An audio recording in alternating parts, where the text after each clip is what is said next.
ಇನ್ನು ಛಲವಾದಿ ನಾರಾಯಣ ಸ್ವಾಮಿ ಅವರು ಕೂಡ ಆಕ್ರೋಶ ವ್ಯಕ್ತಪಡಿಸಿದ್ದಾರೆ. ಸಹಜ ಇದು ರಾಜಕೀಯ ಕೆಸರೆರ್ಚಾಟ.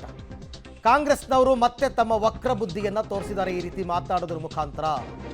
ಇವರದ್ದು ಹೊಲಸು ನಾಲಿಗೆ, ಆಸ್ಪತ್ರೆಗೆ ಹೋಗಿ ಆ ನಾಲಿಗೆಯನ್ನು ತೊಳ್ಕೊಳ್ಳಿ ಅಂತಕ್ಕಂಥದ್ದು ಕಾಂಗ್ರೆಸ್ ನಾಯಕರ ವಿರುದ್ಧ ಛಲವಾದಿ ನಾರಾಯಣ ಸ್ವಾಮಿ ಅವರ ಕಿಡಿ.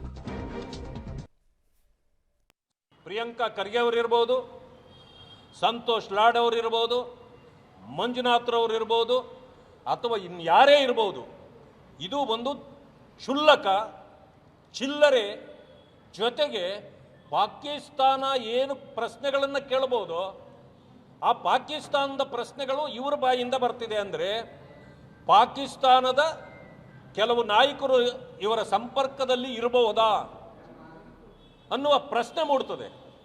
ಆ ಕಾರಣದಿಂದ ನನಗನ್ನಿಸ್ತಾ ಇರತಕ್ಕಂಥದ್ದು ಇವರು ಪಾಕಿಸ್ತಾನದ ಪರವಾಗಿ ನಿಂತಿದ್ದಾರೆ. ಆದರೆ ನಾನು ಇನ್ನೊಂದು ಮಾತು ಹೇಳಲಿಕ್ಕೆ ಬಯಸ್ತೇನೆ. ಬಹುಶಃ ಇವರು ನಾವು ಪಾಕಿಸ್ತಾನದ ಪರವಾಗಿ ಮಾತಾಡಿದರೆ ಇಲ್ಲಿಯ ಮುಸ್ಲಿಂ ಬಾಂಧವರು ನಮ್ಮನ್ನು ಒಪ್ಪಬಹುದು ಅಂತ ಅವರು ಅಂದ್ಕೊಂಡಿದ್ದಾರೆ.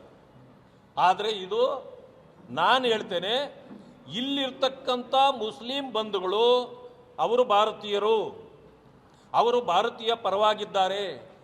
ಇವತ್ತು ನೀವು ನೋಡಿರ್ಬೋದು, ಎಲ್ಲಿ ನೋಡಿದರೂ ಭಾರತ್ ಮಾತಾ ಕಿ ಜೈ ಅಂತ ಹೇಳ್ತಿದ್ದಾರೆ. ಅವರು ಟೆರರಿಸ್ಟ್ಗಳನ್ನು ಒಪ್ಪೋದಿಲ್ಲ, ಆ ಭಯೋತ್ಪಾದಕರನ್ನು ಮಟ್ಟ ಹಾಕಿ ನಾವು ಕೂಡ ಬರ್ತೇವೆ ಅಂತಕ್ಕಂಥ ಮಾತನ್ನು ಹೇಳ್ತಿದ್ದಾರೆ. ಅಂದರೆ ಇವರು ತಾವಾಗೇ ಅವರನ್ನು ಒಪ್ಪಿಸಲಿಕ್ಕೆ ಹೋದರೂ ಕೂಡ ಮುಸಲ್ಮಾನ್ ಬಂಧುಗಳು ಕಾಂಗ್ರೆಸ್ನವರ ಆ ಹೇಳಿಕೆಗಳ ಪರವಾಗಿಯೂ ಅವರಿಲ್ಲ.